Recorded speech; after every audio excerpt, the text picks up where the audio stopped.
If you could step into a time machine and travel back 32 centuries, you wouldn't find a primitive world of isolated tribes. You would find an incredibly sophisticated, highly globalized network of superpowers. In the late Bronze Age, the Eastern Mediterranean functioned as an economic engine that rivals our own modern world in its complexity and connectivity. The pharaohs of Egypt, the high kings of Mycenae in Greece, the emperors of the Hittites in modern-day Turkey, and the rulers of Babylon were locked in a tightly knit web of trade, diplomacy, and strategic alliance. They exchanged royal letters written in Akkadian, the international diplomatic language of the era. They signed formal peace treaties, sent elite gifts of lapis lazuli, silver, and gold to maintain political favor, and relied heavily on a delicate global supply chain. To make bronze, the absolute pinnacle of technology for both tools and weapons, you needed two primary ingredients: copper and tin. Copper was abundant in the mines of Cyprus, but tin had to be imported from thousands of miles away, from the rugged mountains of modern-day Afghanistan and Cornwall.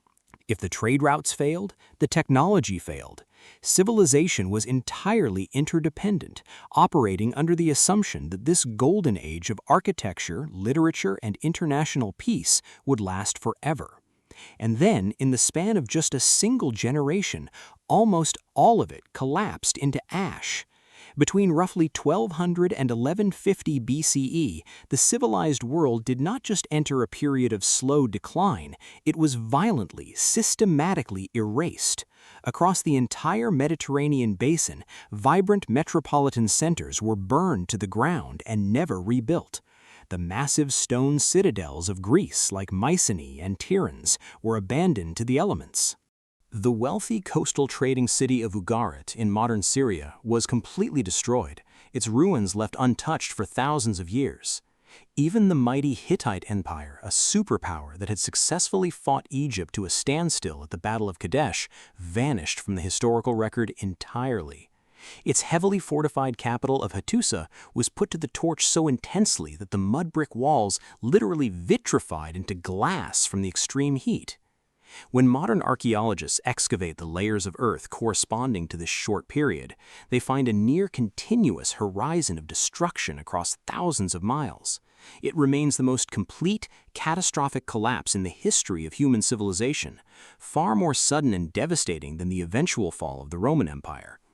For centuries, historians struggled to explain how a world so vast, wealthy, and secure could fall apart so quickly.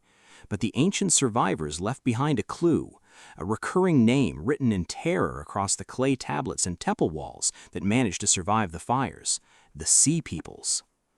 In the ruins of Ugarit, archaeologists found a clay tablet baked hard by the very fires that consumed the palace.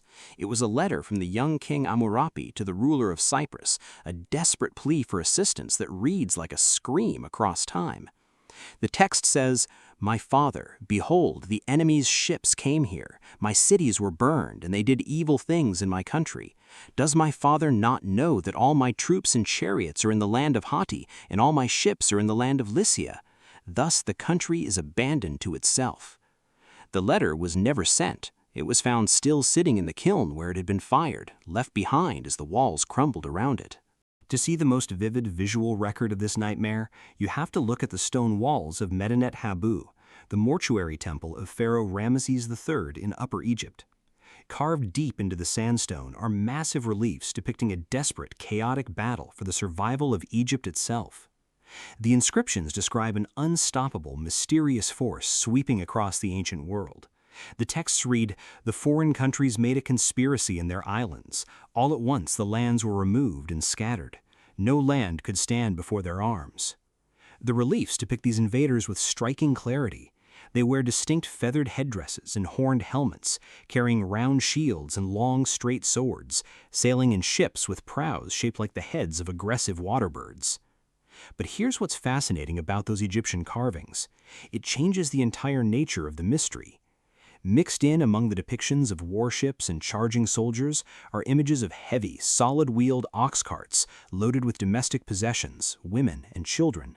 These people were not just a military armada looking for plunder. They were not standard raiders or the ancient equivalent of Vikings. They were moving their entire lives.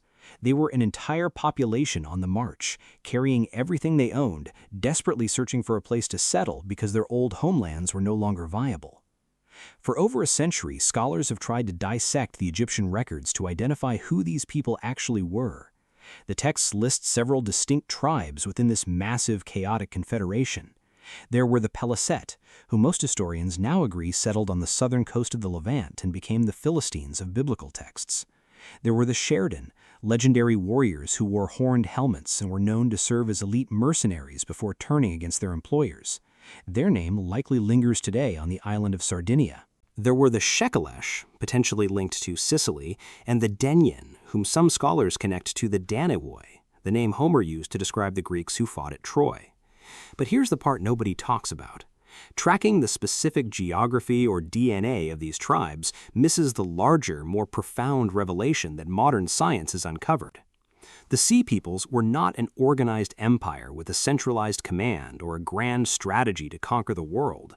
They were a symptom of a deeper systemic failure. They were the human face of a planetary crisis that was unfolding across the entire northern hemisphere. In the last 2 decades, scientists have looked beneath the layers of ash and battle debris, using advanced paleoclimatology to understand what drove these populations to the sea. By analyzing pollen samples extracted from deep sediment cores at the bottom of lakes, and by studying the chemical composition of stalagmites in isolated caves throughout Greece, Turkey, and Israel, researchers have reconstructed the environment of the late 13th century BCE. The data revealed something terrifying. The Bronze Age did not end because of a sudden influx of superior weapons or ruthless invaders. It ended because the rains stopped. The Mediterranean was plunged into a severe, multi-century megadrought, the worst the region had experienced in thousands of years. The sophisticated economies of the Bronze Age were entirely dependent on agricultural surpluses to fund their massive bureaucracies, feed their standing armies, and maintain their complex trade networks. When the crops failed year after year, the entire system began to fracture. Royal storehouses went empty. The delicate global supply chains broke down. Without tin, they could no longer make the weapons needed to defend their borders. The empires were starving from the inside out. When a highly interconnected system experiences a localized shock, it can adapt. But when it experiences multiple simultaneous shocks, the system collapses completely. As famine gripped the region, internal rebellions shattered the social order from within. Desperate populations abandoned the dying cities. On the fringes of the civilized world, displaced groups found themselves with a simple choice: stay and starve, or move and fight. The Sea Peoples were the result of this desperate choice. They were a cascading wave of refugees and opportunists, forced from their homelands by environmental ruin, pushed into motion by the collapse of their neighbors. They swept down the coasts, attacking the weakened empires like an autoimmune response targeting a dying body.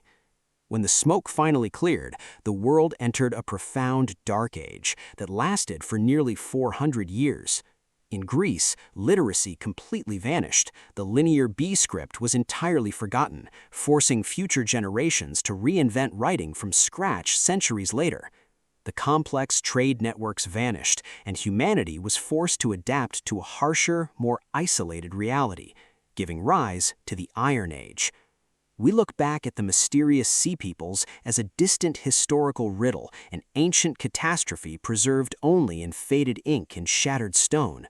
But their story remains the most urgent warning our past has ever left us. It is a reminder that no civilization, no matter how wealthy, how technologically advanced, or how deeply interconnected, is permanent. We live inside a fragile web built on resources, stable climates, and institutional trust. And when those pillars crumble, the dark does not approach slowly.